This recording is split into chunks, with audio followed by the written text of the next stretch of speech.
06หรือติดตามรายละเอียดที่ www.pmca.or.th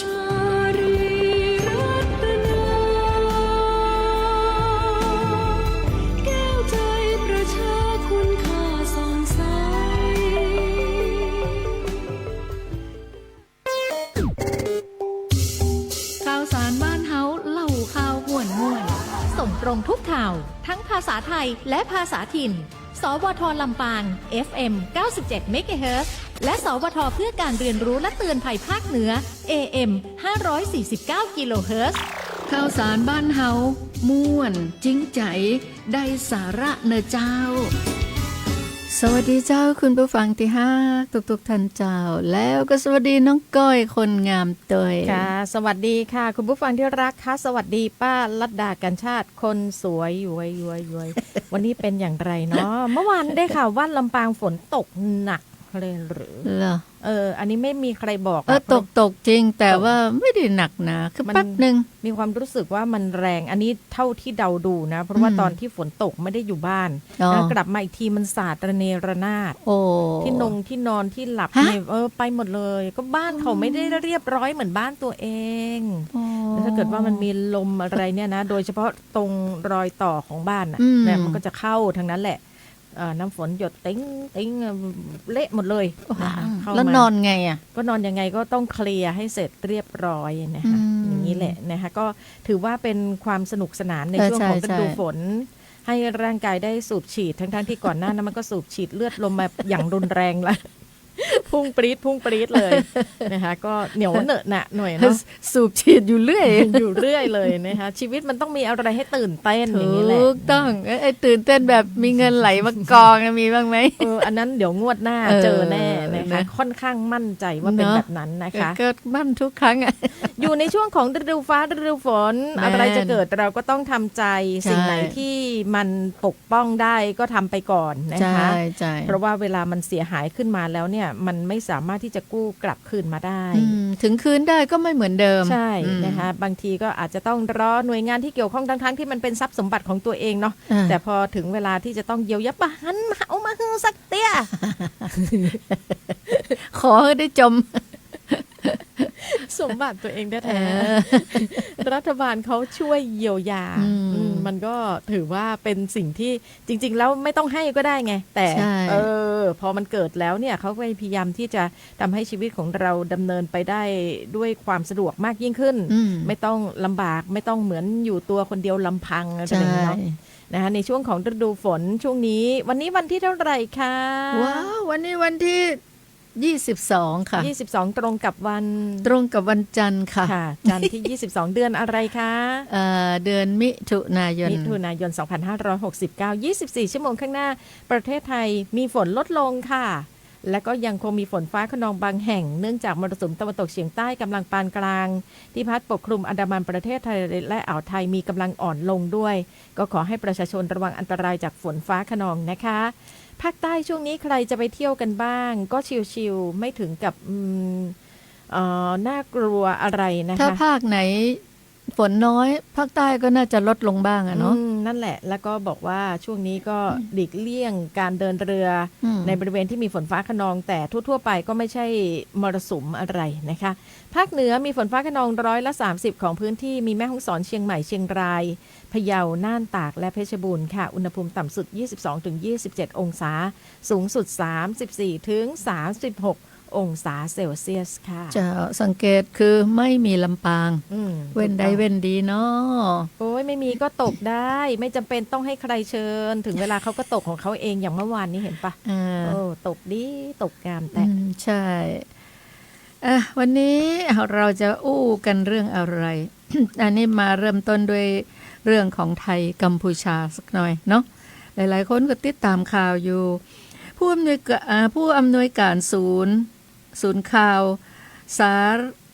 ข่าวสารจะโลมากับพิษจะได้เนี่ยผู้อำนวยการศูนย์ข่าวสารสถานการณ์ไทยกัมพูชาขอสุมาคุณผู้ฟังเนอะเปิ้นบอกว่ายืนยันไทยดำเนินการทุกอย่างตามแนวชายแดนโดยอยู่ในพื้นที่ของฝ่ายไทย ไม่ได้ละเมิดอธิปไตยตามที่ฝ่ายกัมพูชากล่าวหา พร้อมระบุไม่ประสงค์ตอบโต้ผ่านสื่อเพื่อนำไปสู่เงื่อนไขความขัดแย้งเพิ่มเติมปฏิบัติเป็นประเทศที่ดีตลอดเนาะอันนี้พลอากาศเอกประภาสสอนใจดีศูนย์อำนวยการศูนย์ข่าวสถานการณ์ไทยกัมพูชาเปิ้นอู้ถึงกรณีที่รัฐบาลกัมพูชาออกแถลงการลงวันที่19มิถุนายน2569กล่าวหาว่าฝ่ายไทยเนี่ยปักธงชาติไทยในดินแดนกัมพูชาอันเป็นการละเมิดอธิปไตยของกัมพูชาว่าขอยืนยันอย่างชัดเจนว่าการดำเนินการของเจ้าหน้าที่ไทยเป็นการปฏิบัติหน้าที่ภายในพื้นที่ฝ่ายไทยดูแลรักษาความปลอดภัยและปฏิบัติภารกิจมาโดยตลอดพร้อมระบุว่าในกรณีพื้นที่ทั้งสองฝ่ายยังมีความเห็นแตกต่างเกี่ยวกับแนวเขตแดนก็ควรได้รับการพิจารณาและแก้ไขผ่านกลไกที่ทั้งสองประเทศได้ตกลงร่วมกันไว้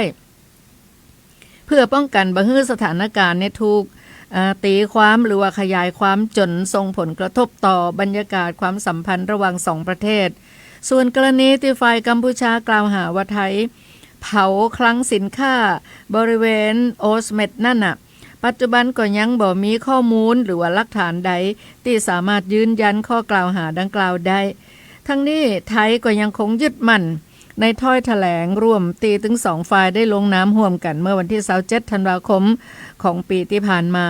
แล้วก็ให้ความสำคัญกับข้อเท็จจริงรวมถึงการใช้กลไกต่างการทูตนักกว่าการโต้ตอบผ่านสื่อเนื่องจากบ่ประสงค์ให้เกิดเงื่อนไขที่นำไปสู่ความขัดแย้งเพิ่มเติมส่วนการก่อสร้างหัวหรือว่าสิ่งปลูกสร้างตามแนวชายแดนบเดียวเนี่ยสามารถดำเนินการได้ตามอำนาจหน้าที่ตามปกติในพื้นที่ที่อยู่ภายใต้การควบคุมดูแลการปฏิบัติหน้าที่ของฝ่ายไทยโดยมีวัตถุประสงค์ด้านการรักษาความปลอดภัยและการบริหารจัดการพื้นที่บ่ได้มุ่งเปลี่ยนแปลงแนวเขตแดนหรือว่าสร้างความได้เปรียบต่างดินแดนแต่อย่างใดอันนี้ก็เป็นเรื่องของความคืบหน้านะคะซึ่งถ้าไม่ได้ติดตามข่าวก็จะไม่รู้ว่ามันมีประเด็นแบบนี้เกิดขึ้นแต่เราก็นำมาเสนอให้คุณผู้ฟังได้รับทราบว่าหน่วยงานที่เกี่ยวข้องเขาก็ยังคงทำหน้าที่เป็นรั้วของชาติดูแลอย่างเข้มข้นและก็ล่าสุดนี่รู้สึกว่ากัมพูชานี่ก็มีการเปิดประเด็นออกมาอีกละมีการนำภาพถ่ายคู่กับปูตินซึ่งใครๆก็ไปถ่ายกันเพราะว่าเขามี เพิ่งมีการประชุมผ่านไปแต่ก็มีการให้สัมภาษณ์ประเด็นการพูดคุยกับนายกรัฐมนตรีคือเขาเปิดก่อนตลอดนะคะว่าเขาคุยกับนายกรัฐมนตรีเราว่าอย่างไรแล้วก็เรียกร้องอะไรอย่างเงี้ยเนาะนะคะเดี๋ยวรอวันนี้คิดว่าน่าจะมีประเด็นที่ทางไทยเราก็อาจจะออกมาโต้ตอบประเด็นนี้นะคะเพราะว่าเขาเปิดมาเราก็จะต้องโต้ตอบกลับไปประมาณว่าแก้ข่าวให้มันจะเท็จมันจะจริงเดี๋ยวติดตามกันแล้วกันนะคะแต่ที่แน่ๆค่ะประเด็นของการท่องเที่ยวเมื่อวานนี้ป้าดาเคยไปดูเทศกาลผีตาโขนบ้างไหมไม่เคยอยากไปแต่มีผีขนเนาะที่บ้านเราผีขนนี่อยู่ที่เมืองปานเนี่ยผีขนใช่ก็คล้ายๆกับผีตาโขนนี่เลยลักษณะรูปลักษณ์เนี่ยนะแต่บริบทอะไรอาจจะแตกต่างกันไปซึ่งมันเป็นบ้านที่รู้สึกว่าทางน้องดิวอนุพงษ์เขาชอบจะไปตรงนู้นซึ่งตัวก็เองอยากจะไปเห็นเพราะว่าไปสัมผัสวิถีชีวิตพื้นบ้านความเชื่อแล้วก็การแห่ของเขาอะค่ะมันเป็นความเชื่อที่มีมาอย่างยาวนานแล้วก็ถือว่าเป็นซอฟต์พาวเวอร์ของชุมชนด้วยเวลาเขามีกิจกรรมอะเราไม่มีโอกาสได้ไปหรอกเพราะว่าเรามีติดภารกิจก็ได้แต่เห็นภาพนะคะจากหลายๆเพจด้วยกันจะเป็นเพราะว่าคนตังปุ้นที่เป็น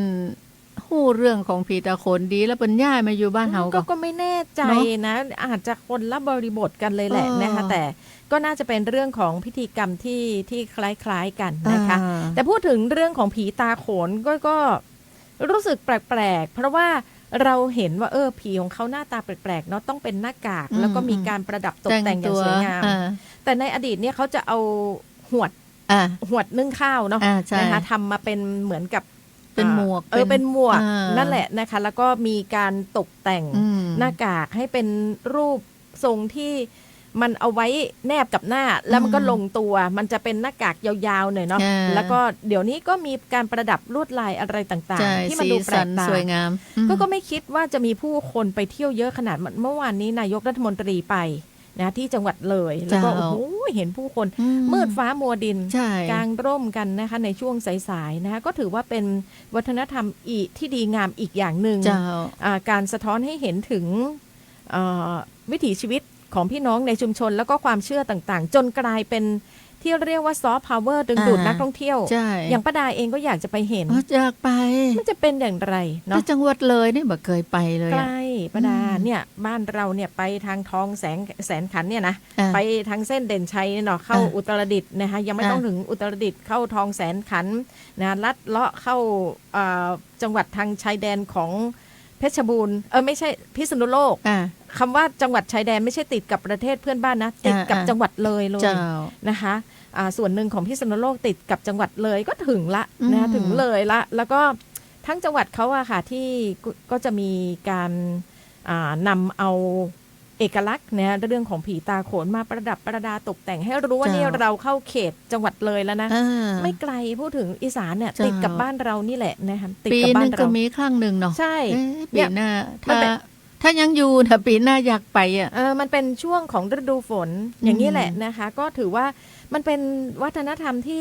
ประเทศไทยเราเที่ยวได้ตลอดทั้งปีฝนแดดอะไรเราเที่ยวได้ตลอดคือฝนไม่ได้พล้ำวันค่ำคืนหุ่งไงไม่ได้มีปัญหาอะไรเลยเมื่อวานนี้ท่านใดที่เห็นการถ่ายทอดสดนะคะก็อยากจะไปดูผีตาโขนเดี๋ยวก็จะเล่าให้ฟังว่าเมื่อวานนายกไปทำอะไรนายกรัฐมนตรีค่ะเป็นประธานเปิดงานประเพณีบุญหลวงและการละเล่นผีตาโขนจังหวัดเลยประจำปี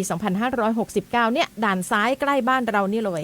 พร้อมย้ำว่าผีตาโขนไม่ใช่เพียงการละเล่นพื้นบ้านนะแต่เป็นมรดกทางวัฒนธรรมที่สะท้อนความเชื่อความศรัทธาและวิถีชีวิตของชุมชนที่สืบทอดกันมาหลายชั่วอายุคนนายกรัฐมนตรีบอกว่าแม้โลกจะเปลี่ยนแปลงไปอย่างรวดเร็วจากเทคโนโลยีและนวัตกรรมแต่ประเพณีและวัฒนธรรมดั้งเดิมเนี่ยยังคงเป็นเอกลักษณ์สำคัญที่สร้างคุณค่าและความแตกต่างให้กับประเทศอีกทั้งยังสามารถต่อยอดเป็นพลังขับเคลื่อนเศรษฐกิจสร้างงานสร้างรายได้และสร้างโอกาสให้ประชาชนในพื้นที่ได้อย่างเป็นรูปธรรมค่ะ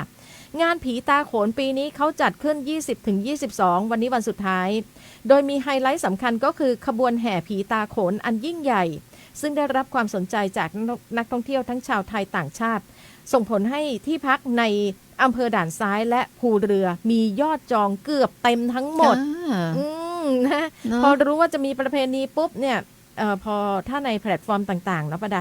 ช่วงนี้มันมีประเพณีมันเหมือนกับอัตโนมัติ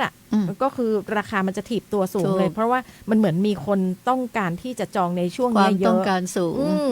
กระทรวงการท่องเที่ยวและกีฬาก็คาดว่าจะมีนักท่องเที่ยวเข้ามาร่วมงานไม่น้อยกว่า100,000 คนเลยนะประดาแล้วก็จะสร้างรายได้หมุนเวียนสู่เศรษฐกิจชุมชนมากกว่า188 ล้านบาทด้วยนะคะก็ถือว่าเป็นการส่งเสริมการท่องเที่ยวยิ่งนายกรัฐมนตรีไปโอ้ยขบวนแห่อะไรยิ่งอลังการจากผีตาโขนแล้วใกล้จะถึงวันเข้าพรรษาป่ะดาเข้าพรรษานี่ที่โดดเด่นที่สุดนี่ที่ไหนเข้าพรรษาถ้าเป็นต้องอีสานอ่ะทางอีสานทางอุบลประเพณีแห่เทียนพรรษารถเขายิ่งใหญ่อลังการโอ้ยมันพูดจะเป็นกี่ล้านน่ะที่เป็นสร้างเขาลงทุนแล้วมันสามารถที่จะทำให้กลายเป็นการดึงดูดนักท่องเที่ยวไม่ใช่เฉพาะในถิ่นอีสานนะคนลำปางอย่างเพื่อนก็แห่ไปกันเนี่ยเดี๋ยวดูปีนี้ก็ว่าก็จะไม่อยู่นะแต่ก็ไม่รู้ว่าก็จะไปทางอีสานหรือจะไปทางไหนดีไปอีสานเถอะนะแต่คนคงจะเยอะมากแล้วไม่ต้องห่วงเลยเรื่องของโรงแรมเพราะว่าพอพูดถึงการแห่น้องประดาก็นึกถึงโรงแรมที่อย่างก็มีแม่เป็นผู้สูงอายุก็คงจะลงไม่สะดวกละมันจะมีโรงแรมไหนไหมที่ตั้งอยู่แล้วก็ขบวนแห่เขาผ่านอย่างเงี้ยซึ่งถ้าเกิดมันมีจริงๆเนี่ยนะก็ขอบอกเลยราคาคงไม่ถูกคงหลักหลายพันอยู่นะคะแต่ก็น่าลองอันนี้คือการท่องเที่ยวลดการกินกันยังเอาไปเอาไปเที่ยวกันแค่พูดนี่ก็ตาวาวแล้วมีความสุขละหลังจากที่ตอนที่เข้ามาในรายการใหม่ๆมาแต่กายหยาบจิตวิญญาณยังไม่มาแต่พอพูดถึงเรื่องของการท่องเที่ยวปุ๊บเนี่ยโหยมันมีความสุขละเลือดพล่านถึงเลือกเรื่องนี้มาพูดคุยกันก่อนต่อเลยค่ะป้าดาค่ะไปอีกเรื่องนึงมันเป็นจะได้วันนี้อากาศมันเป็นอุปสรรคอย่างนักหนาเนาะไหว้พระไหว้เจ้าแล้วนะไหว้เจ้าตีเรียบร้อยแล้วนะรัฐบาลเดินหน้าจัดระเบียบกัญชาทางการแพทย์อันนี้สมควรอย่างยิ่งเลย เพราะว่ามันมีสถานการณ์ไล่ๆต่างๆเกิดจากกัญชานี่เยอะเลยนะเปิ้นบอกว่าเผยผลงาน1 เดือนประชาชนโทรศัพท์ปรึกษา200 สายโอ้พร้อมแจ้งเบาะแสการกระทำความผิด73 เรื่องตรวจร้านกัญชาแล้วกว่า 1,200 ร้านค้าทั่วประเทศเจ้าอันเนี้ยถ้าประชาชนฮู้เรื่องนะโทรศัพท์ไปแจ้งอย่างติปันทำกันเนี่ยจัดดีเลยเปิ้นบอกนางสาวพลอยทะเลลักษมีแสงจันทร์รองโฆษกประจำสำนักนายกรัฐมนตรีก็เปิดเผยความคืบหน้าการบังคับใช้กฎหมายและผลการดำเนินงานของตั้งการรับแจ้งเบาะแสรวมถึงการให้คำปรึกษาด้านกัญชาทางการแพทย์ของรัฐบาลโดยกรมการแพทย์แผนไทยและก็การแพทย์ทางเลือกกระทรวงสาธารณสุขในรอบ1 เดือนที่ผ่านมาเพื่อที่จะมุ่งควบคุมการใช้กัญชาให้เป็นไปตามวัตถุประสงค์ทางการแพทย์และสร้างความปลอดภัยสูงสุดแก่ประชาชนและเยาวชนเพื่อควบคุมการใช้กัญชาทางการแพทย์ให้เป็นไปตามกฎหมายและเกิดประโยชน์สูงสุดต่อประชาชนตัวนางสาวพลอยทะเลก็บอกว่าผลการดำเนินงานสำคัญแบ่งออกเป็น3 ด้านประกอบด้วยศูนย์ประสานงานและให้ข้อมูลกัญชาทางการแพทย์หรือ call center นะซึ่งระหว่างวันที่1 ถึง 31 พฤษภาคม 2569 มีประชาชนโทรเข้ามาใช้บริการรวม209 สายเจ้าหน้าที่สามารถรับสายและก็ให้คำปรึกษาได้ทันที187 สายโดยประเด็นหลักที่สอบถามส่วนใหญ่เกี่ยวข้องกับการอบรมแล้วสติกเกอร์ใบอนุญาตทั้งนี้ประชาชนมีความพึงพอใจต่อการให้บริการสูงถึง 93.26% พร้อมกันนี้ก็ยังมีการรับข้อร้องเรียนเพื่อส่งเจ้าหน้าที่ลงพื้นที่ตรวจสอบสถานประกอบการเชิงรุกเพิ่มเติมตัวขณะที่ระบบแจ้งเบาะแสและร้องเรียนผ่านแพลตฟอร์มTraffic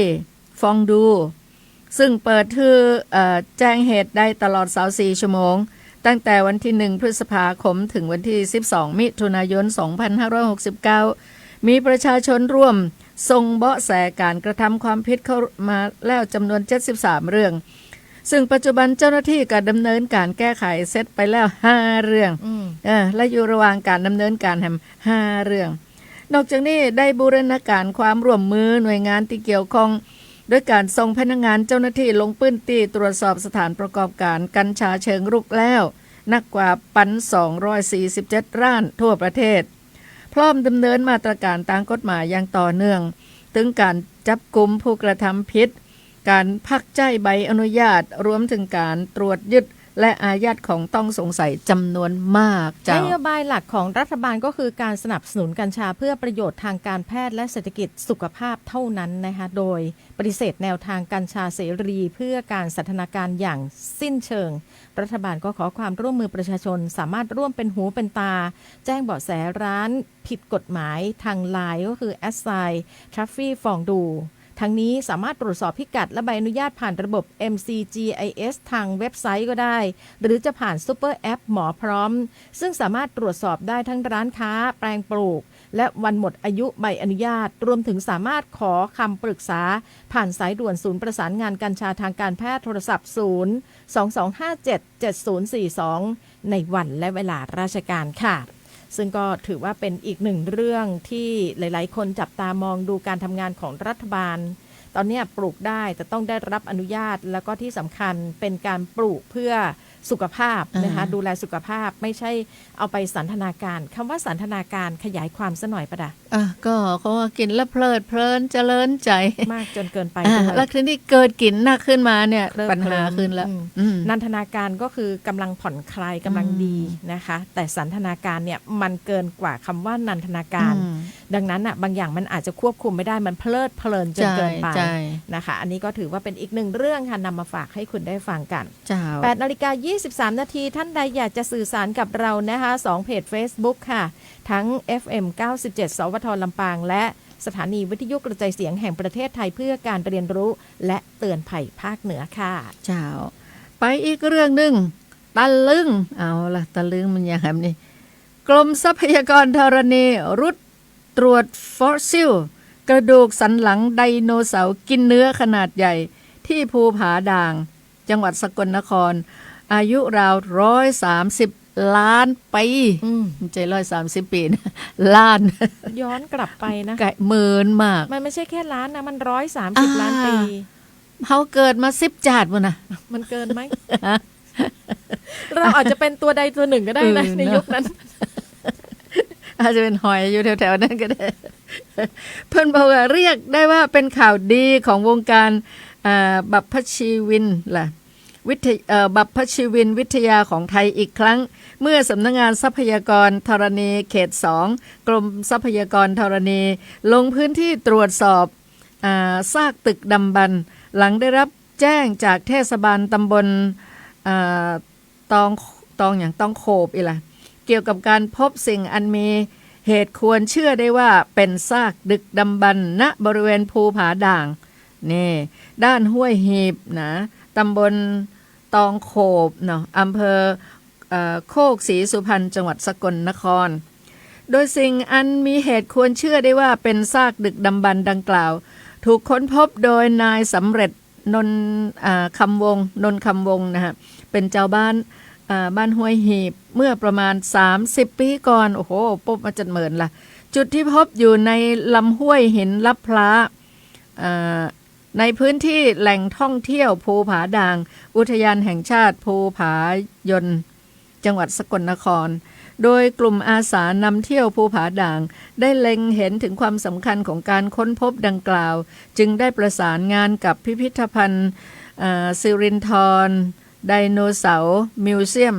กรมทรัพยากรธรณีและแจ้งการค้นพบต่อพนักงานท้องถิ่นของเทศบาลตำบลตองโขบเพื่อให้หน่วยงานที่เกี่ยวข้องดำเนินการตรวจสอบตามขั้นตอนที่กำหนดไว้ในพระราชบัญญัติคุ้มครองซากดึกดำบรรพ์พุทธศักราช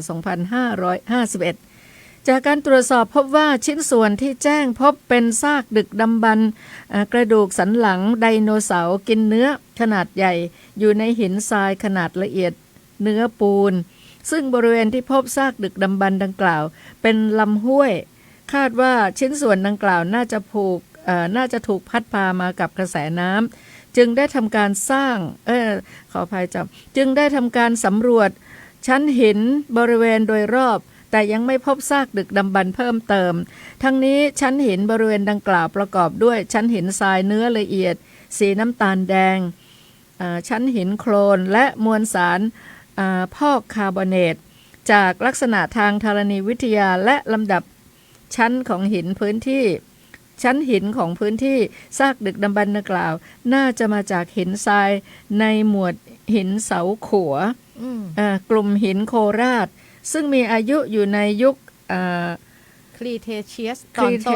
ตอนต้น เมื่อประมาณ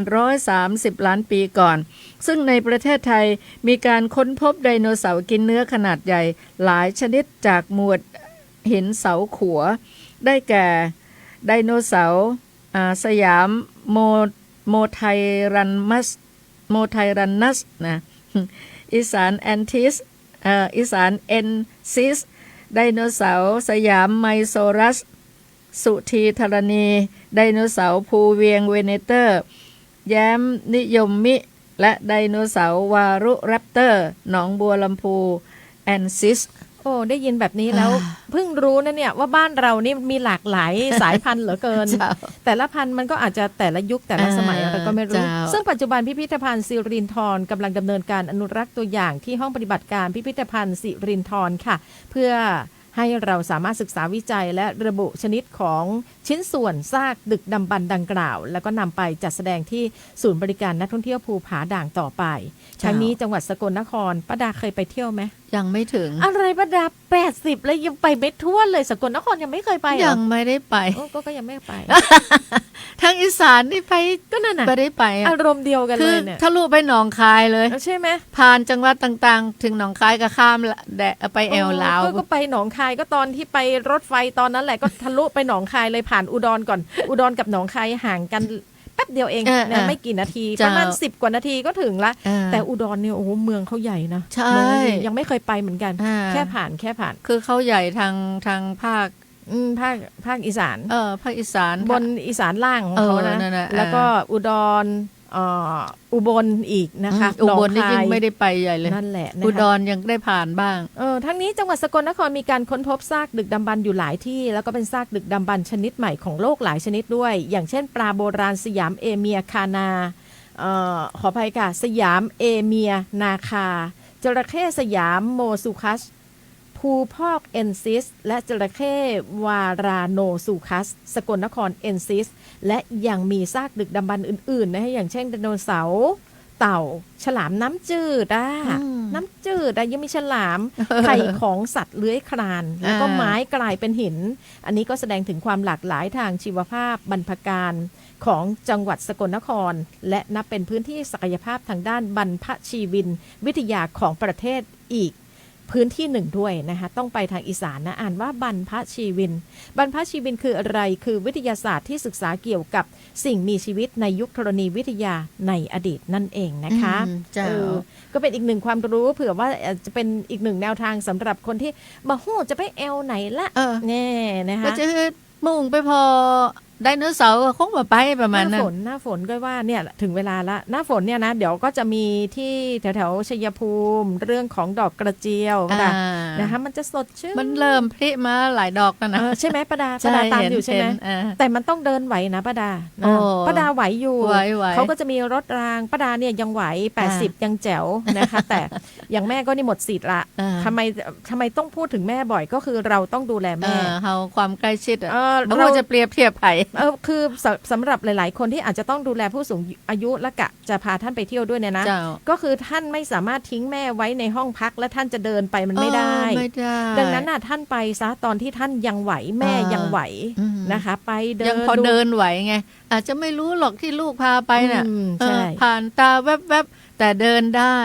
มีซิดได้แอลอยู่นะคะก็ถือว่าเป็นอีกหนึ่งสถานที่ท่องเที่ยวที่สำหรับคนที่ชื่นชอบเรื่อง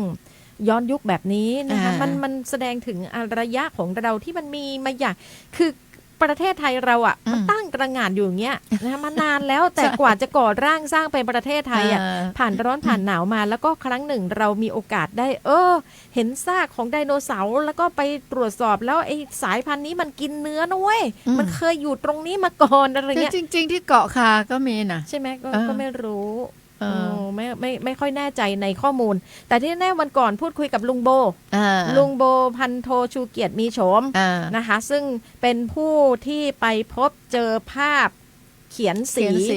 ที่ผนังของถ้าไม่ใช่ถ้ำสิผาไทยแถวๆนั้นเขาเรียกอะไรนะที่เจ้าพ่อประตูผานะคะซึ่งก็ถือว่าเป็นแหล่งที่ค้นพบคือวันก่อนเนี่ยเมื่อวัน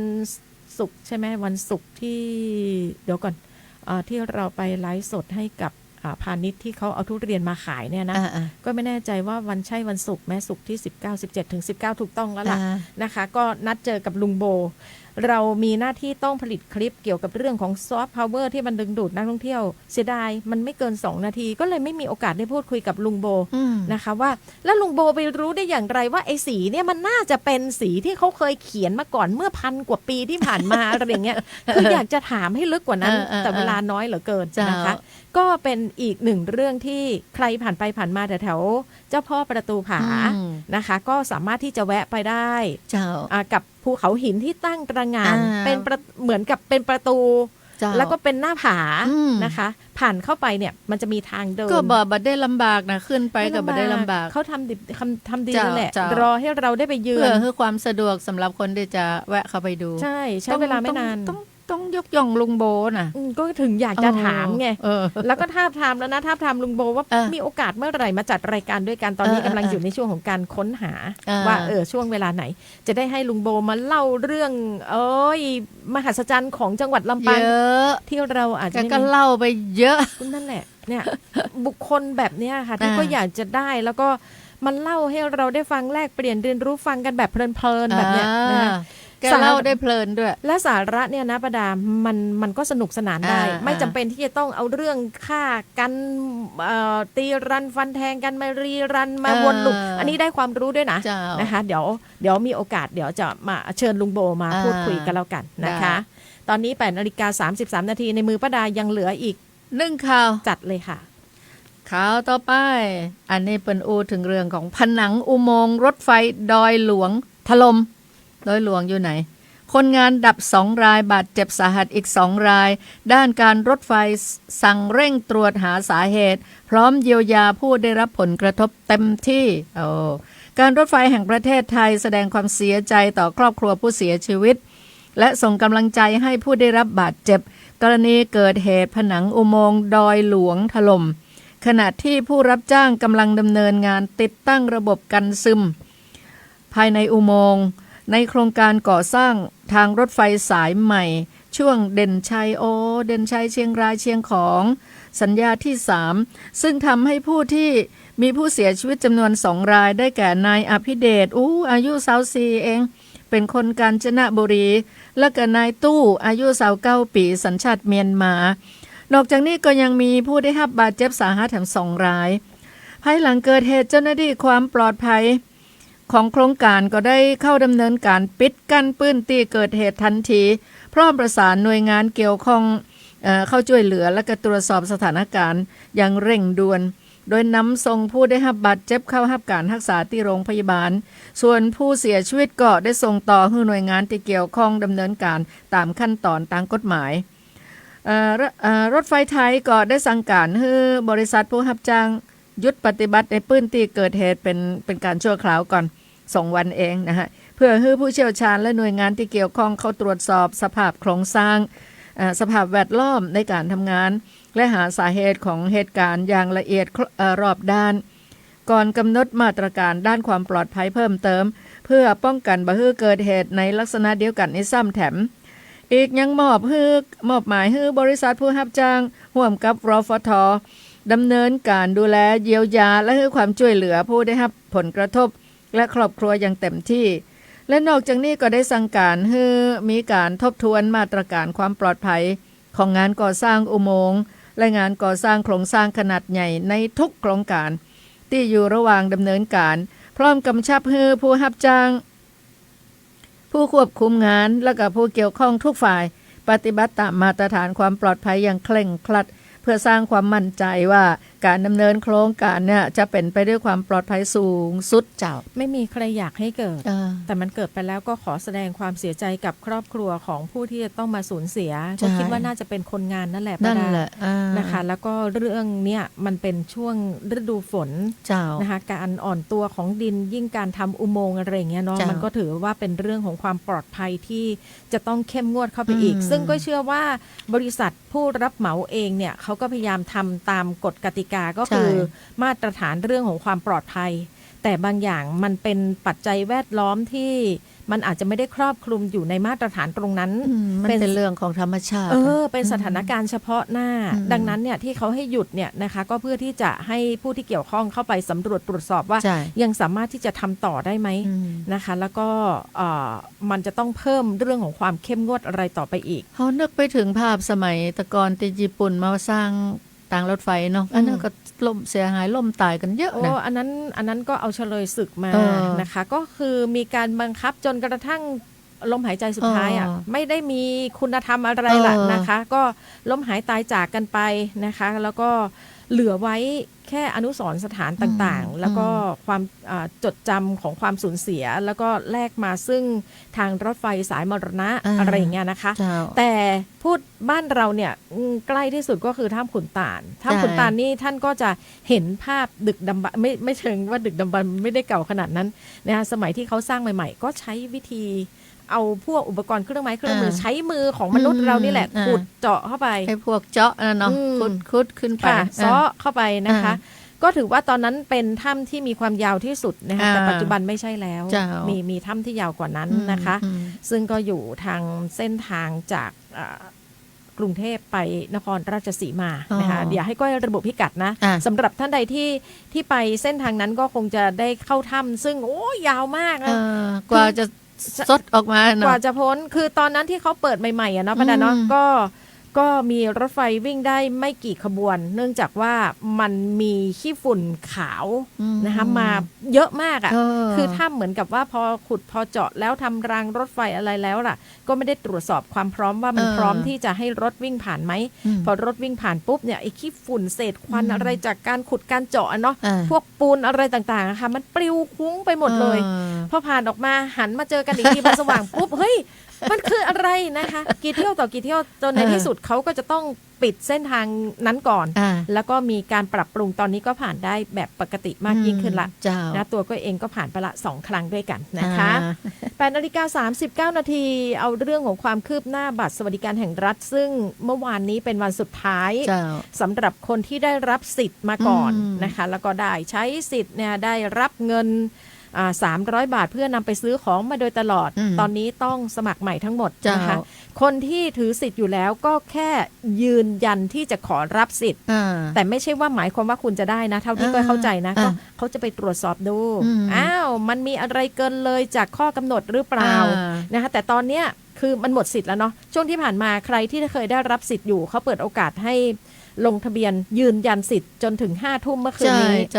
ซึ่งเรื่องนี้นายละวะวันถ้าเกิดก้อยอ่านผิดขออภัยด้วยนะคะละว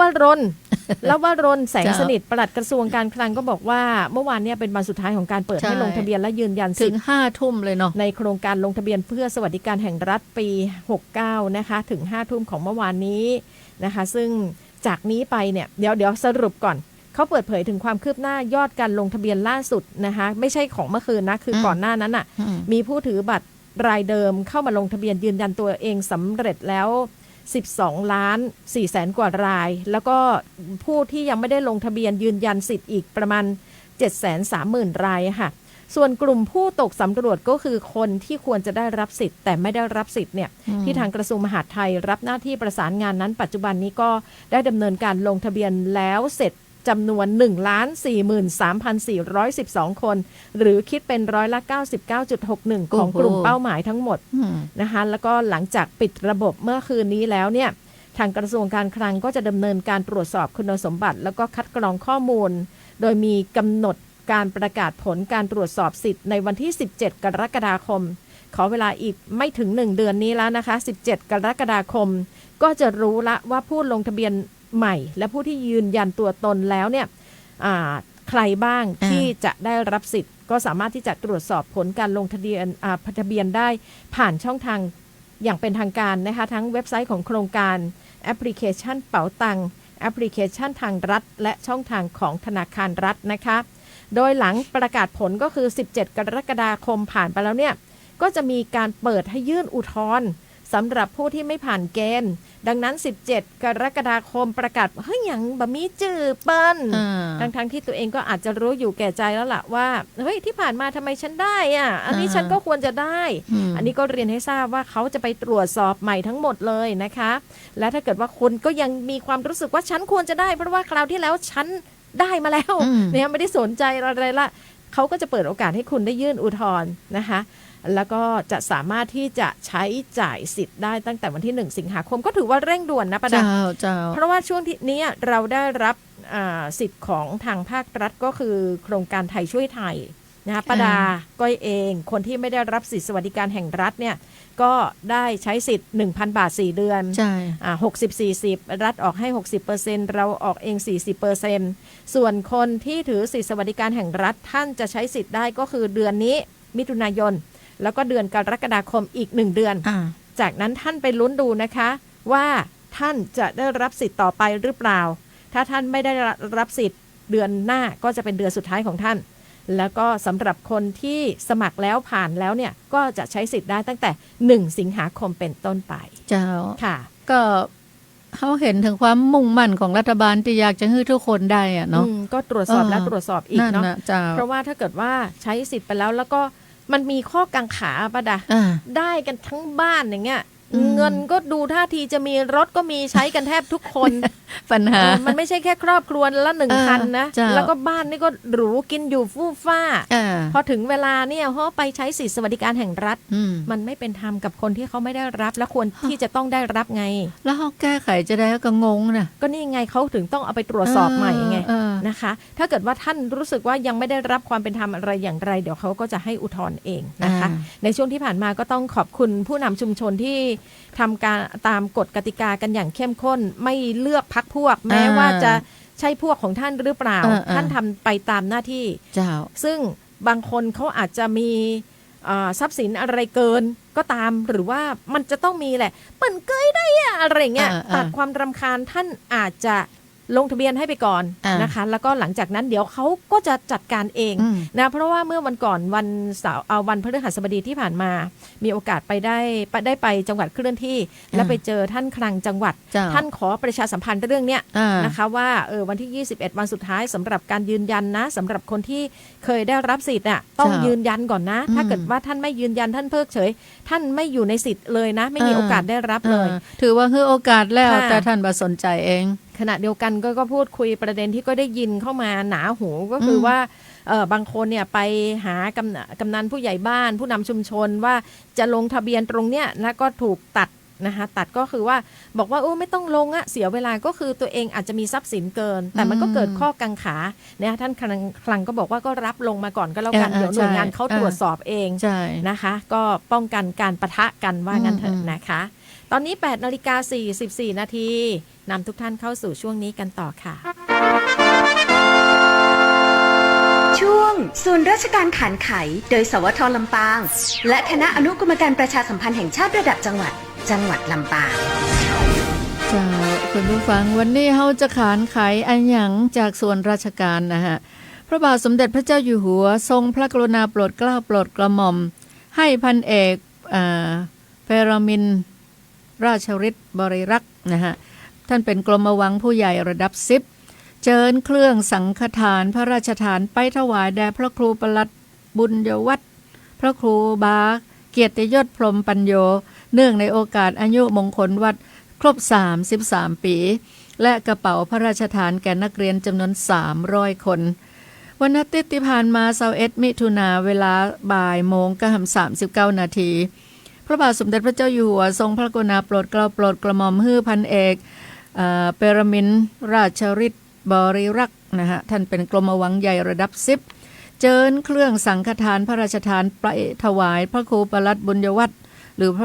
พระครูบาเกียรติยศพรหมปัญโยในโอกาสฉลองอายุมงคลวัดครบ33ปีและถวายแด่พระสงฆ์พร้อมด้วยกระเป๋าพระราชทานแก่นักเรียนแห่ม300คนโดยมีพระธรรมวชิโรดมเจ้าคณะภาค6เป็นประธานฝ่ายสงฆ์และมีท่านผู้ว่าราชการจังหวัดลำปางท่านวิวัฒน์อินไทยวงศ์นะฮะเป็นและก็คณะบริหารหัวหน้าส่วนราชการและผู้เกี่ยวข้องร่วมในพิธีที่วัดบ้านแก่นชัยตำบลนายางอำเภอศพปราบจังหวัดลำปางจากนั้นก็ร่วมกันประกอบพิธียกจ่อฟ้าแอกขึ้นประดิษฐานบนหน้าวิหารของวิหารหลวงวัดบ้านแก่นชัยโดยพระเทพวชิรวิทยาคมเมตตาเป็นองค์ประธานยกจ่อฟ้าแอกท่ามกลางบรรยากาศที่เปี่ยมไปด้วยความศักดิ์สิทธิ์และความเป็นสิริมงคลแก่ผู้เข้าร่วมพิธีการจัดพิธีในครั้งนี้ นับเป็นพระมหากรุณาธิคุณอันหาที่สุดบ่ได้อีกทั้งยังเป็นวาระสำคัญของการสืบสานพระพุทธศาสนาและทนุบำรุงศาสนสถานสร้างความปราบปลื้มปิติแก่คณะสงฆ์ศิษยานุศิษย์และพระสงฆ์นิกรชาวจังหวัดลำปางที่เข้าร่วมพิธีโดยทั่วกันโดยก็เป็นอีกหนึ่งกิจกรรมนะคะที่อยากจะเรียนให้คุณผู้ฟังได้รับทราบกันนะคะแล้วก็มีหน่วยงานต่างๆก็ไปร่วมจะเรียกว่าพิธีทำบุญฉลองอายุมงคลวัตรครบรอบ33ปีของพระครูบุญยวัฒน์ครูบาเกียรติยศนะคะซึ่งก็อยู่ที่อำเภออะไรนะป้าดาศพปราบค่ะป้าดาเคยไปแล้วไปนมัสการท่านไปได้กราบได้โอ้ท่านเลยนะรู้สึกว่าปีที่แล้วนี่จะเลขนี้ออกนะเลขวันเกิดอายุ32จำได้เพราะว่ามีโอกาสปีที่แล้วหรือปีก่อนหน้าไม่ค่อยแน่ใจเพราะว่าไปถ่ายทอดบรรยากาศตอนนั้น มีงานบุญเนี่ยแหละค่ะมีงานบุญนี่แหละแล้วก็ยิ่งใหญ่นะยิ่งใหญ่มากศรัทธาของพี่น้องประชาชนนะคะแล้วก็มีน้องอะไรนะเดี๋ยวก่อนโอ้ก็จะน้องแตงก็เป็นอีกทีมหนึ่งไปช่วยกันถ่ายทอดนั่นแหละนะคะแล้วก็รู้สึกว่าอายุน้องแตงจะอายุเท่ากับครูบานะแล้วก็เหมือนกับเขาโชคดีก็คือช่วงของวันเกิดนี่แหละนะคะก็ถือว่าเป็นอีกหนึ่งกิจกรรมนะคะที่เกิดขึ้นเมื่อวานนี้ขณะเดียวกันมทบ32ร่วมขับเคลื่อนกิจกรรม Voice for วังเสียงเพื่อแม่น้ำวังมุ่งพัฒนาและแก้ไขปัญหาสาธารณะเมืองลำปางอย่างยั่งยืนอันนี้ก็เกี่ยวกับเรื่องของแม่น้ำวังแม่น้ำสายชีวิตของเราที่หลายๆคนก็บอกว่าโอ้เห็นมาตั้งแต่เกิดนะคะแล้วก็เห็นการเปลี่ยนแปลงมาโดยตลอดตอนนี้ก็ถือว่าเป็นอีกหนึ่งการเปลี่ยนแปลงที่ยิ่งใหญ่จริงๆและก็เชื่อว่าหลายๆคนก็รอดูผลงานกันอยู่ขณะเดียวกันทางมทบ32นะคะท่านผบ.มทบ.ก็ได้มอบหมายให้ท่านพันเอกวรจักรเตปินผบ.สฟ.ขอไปน่าจะเป็นผู้ผบ.นี่คือศูนย์ฝึกนักศึกษาผบ.ศูนย์ฝึกนักศึกษามทบ32นะคะเป็นผู้แทนหน่วยร่วมพิธีเปิดกิจกรรม Voice for วังเพื่อเสียงเพื่อแม่น้ำวังณศูนย์นันทนาการสร้างสรรค์ก็คือโฮงละกรโดยมีนายปุณศิลป์มณีนันท์นายกเทศมนตรีลำปางเป็นประธานในพิธีค่ะซึ่งกิจกรรมนี้ก็จัดขึ้นภายใต้โครงการส่งเสริมการมีส่วนร่วมของประชาชนในระดับพื้นที่เทศบาลนครลำปางซึ่งเป็นการร่วมมือกันระหว่างภาคีเครือข่ายทั้งภาครัฐภาคเอกชนในพื้นที่มีวัตถุประสงค์ก็เพื่อที่จะผลักดันให้ภาคประชาชนได้เข้ามามีบทบาทสำคัญในกระบวนการบริหารจัดการและร่วมแก้ไขประเด็นปัญหาสาธารณะและก็เป็นกระบอกเสียงให้สะท้อนทุกมุมมองแนวคิดและแนวทางการบริหารจัดการแม่น้ำวังซึ่งเป็นแม่น้ำสายหัวใจหลักของจังหวัดลำปางค่ะอันนี้ก็ถือว่าเป็นอีกหนึ่งกิจกรรมดีๆที่นับจากนี้ไปจับตามองการทำงานนะกิจการดีๆดีมากเอกต่างหากนะเพราะว่าลำปางเขาจะเหงามาตลอดน้ำวังกระซึมนี่นะเดี๋ยวไปดูน้ำวังแล้วโอ้โหสุดยอดพอปรับปรุงภูมิทัศน์ปรับปรุงทัศนียภาพเรื่องของเศรษฐกิจเรื่องของรายได้ก็ตามมาแต่ต้องมีการบริหารจัดการที่ดีควบคู่กันไปด้วยใช่ถูกต้องไม่เช่นนั้นแล้วมันก็จะทำให้เกิดสิ่งสกปรกเป็นมลพิษนะคะทั้งสายตาด้วยทั้งสิ่งแวดล้อมด้วยนะคะส่งกำลังใจให้กับคนทำดีทุกฝ่ายด้วยกันแล้วกันนะคะใช่ตอนนี้ 8:50 นาทีมีเวลาเหลือเฟือเลยกับการพูดคุยความจริงมีข่าวอยู่แต่ก็อยากจะใช้เวลากับคุณผู้ฟังอย่างเต็มที่เพราะอะไรเพราะว่าตั้งแต่วันพรุ่งนี้จนถึงวันพฤหัสบดีป้ารัตดาบายูเจ้าป้าดาหันไปเอวดีกว่าคุณผู้ฟังเจ้าใช่เจ้าพักผ่อนสมองอันเนี้ยมันเครียดขนาดและชีวิตเนี่ยเจ้าไปกับทางกฟผ.แม่เมาะเนาะไปทางไหนนะป้าดาไปทางถ้าป้าดาไม่รู้ไม่ต้องเอาป้าดาไปค่ะกฟผ.ค่ะตัดป้าดาออกอีสานนะคะใช่ค่ะป้าดาก็จำไม่ได้ตัดชื่อป้าดาออกบัดเดี๋ยวนี้นะคะไปทางฉะเชิงเซาฉะเชิงเซาก็บอกไกลไปทางตะวันออกบ่เคยไปเลยตะวันออกเหรอก็ไปดูการผลิตไฟฟ้าของเขานะคะแล้วก็วันนี้ใครบ้างล่ะที่ทักทายเข้ามาอันประกอบไปด้วยน้องต้นน้ำยังส่งสติกเกอร์เข้ามาคนแรกต้นน้ำยังเป็นที่หนึ่งอยู่พี่มาริแก้วก็สวัสดีเจ้าสวัสดีจ้าน้องกัลยาก็สวัสดีเจ้าป้าดาพี่ก้อยติดตามส่งกำลังใจเจ้าขอบคุณมากคุณเพลินไหลแก้วก็บอกว่าติดตามอยู่จ้าน้องเพลินเนี่ยบ่เคยละขวางหมู่เฮาเลยเนาะเพิ่นก็จัดรายการของเพิ่นไปด้วยนะแล้วก็จัดตัวฟังตัวชแวบไปด้วยเก่งนะเนี่ย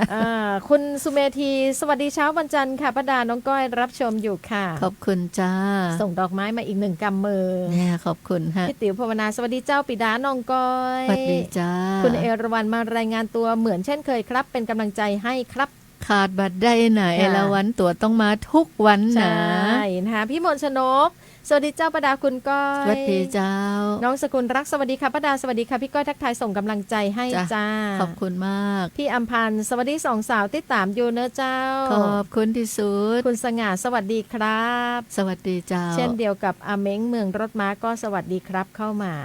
ขอบคุณตัวคุณทรงพลสวัสดีครับพี่ดาน้องก้อยและแฟนรายการวันนี้ผลมาตรวจตามรอบ4 เดือนที่โรงพยาบาลสิริกิติ์จึงดูแต่ภาพเสียงเอาไว้ฟังทีหลัง จะเพิ่มเติมอีกนิดเรื่องคุณน้าจำรัดเมื่อวันพุธก่อน ที่จริงผมสนิทกับภรรยาท่านมากกว่า อ่า ตอนเป็นเด็กผมเป็นโรคหอบหืดมาซื้อยากับคุณน้าปิยนาถ อ๋อ ตอนนั้นชื่อร้านสิริราชโอ เจ้า สถ เจ้า เดี๋ยวก่อนปิยนาถ คือบ้านที่ศิริราชแล้วก็เลี้ยวโก้งไปหน้าวัดอย่างนะ เมือง ศาสตร์ อ๋อประดา ก็ไป จำ ไกล ได้ กัน เนาะเพราะท่านเคยเป็นพยาบาลที่โรงพยาบาลสิริราชมาก่อน อ๋อ ก็เลยชื่อว่าสิริราชโอสถ ทั้งที่ตัวท่านเองชื่อสิรินาถขออภัยค่ะ ชื่อปิยนาถ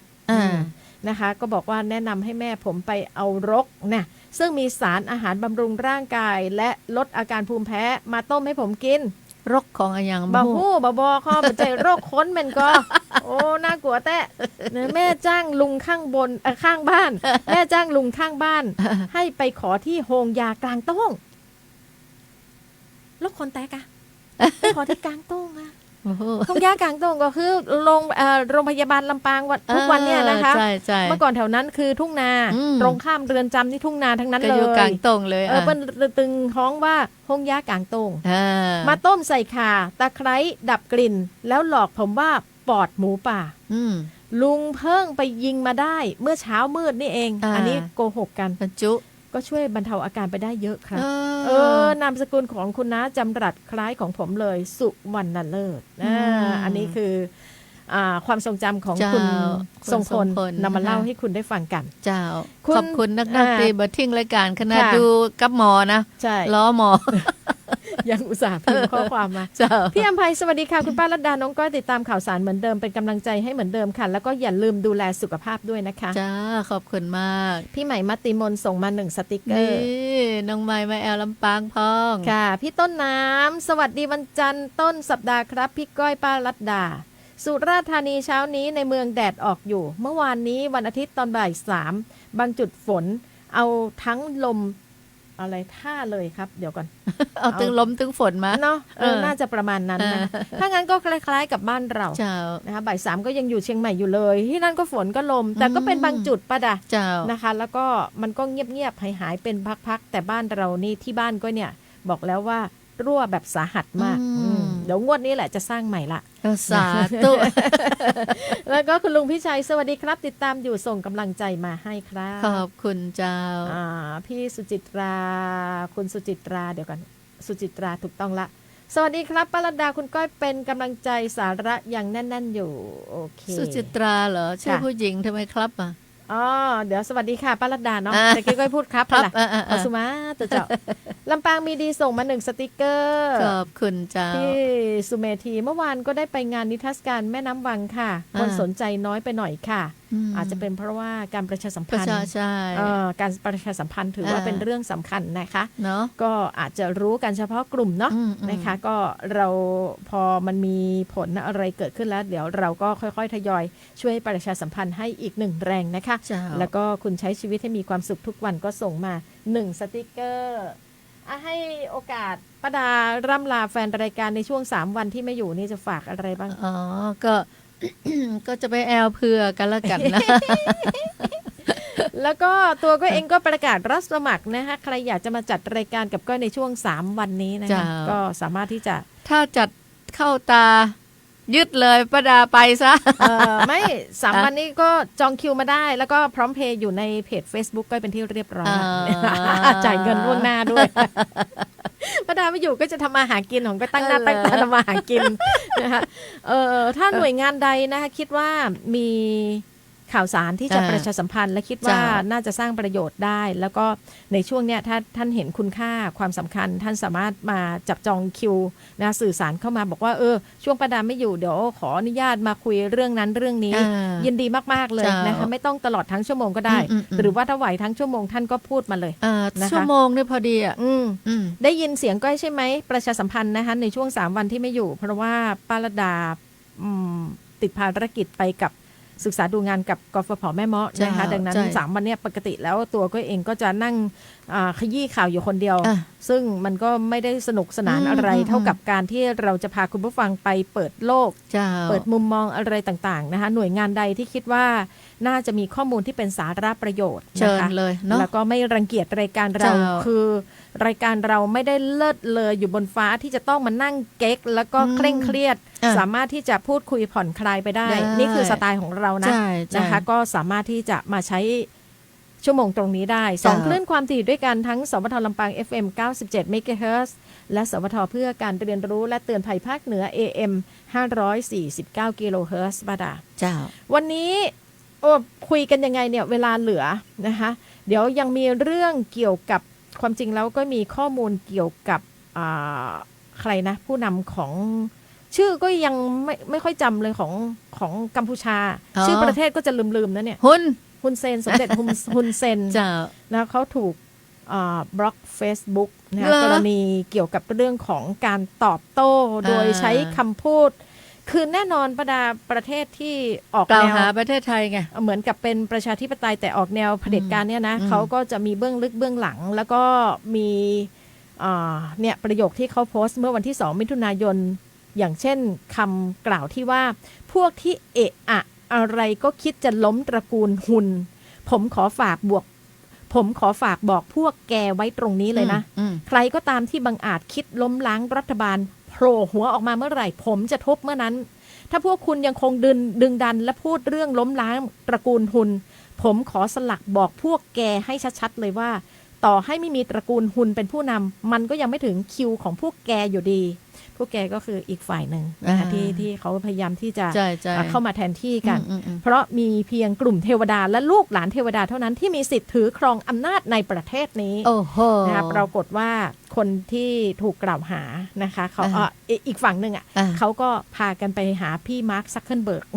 ก็คือติดต่อกับ Facebook นะคะเมตาของ Facebook นะคะก็ปรากฏว่าไอ้ข้อความตรงนี้ก็ถูกบล็อกไปเป็นที่เรียบร้อยต้องอย่างนั้นอันนี้ก็ได้ข้อมูลมาจาก Facebook ของคุณวาสนานานุ่มผู้สื่อข่าวอาวุโสทางการทหารนะคะก็ขออนุญาตนำมาหยิบยกพูดคุยกันในช่วงท้ายถือว่าเป็นสีสันกันแล้วกัน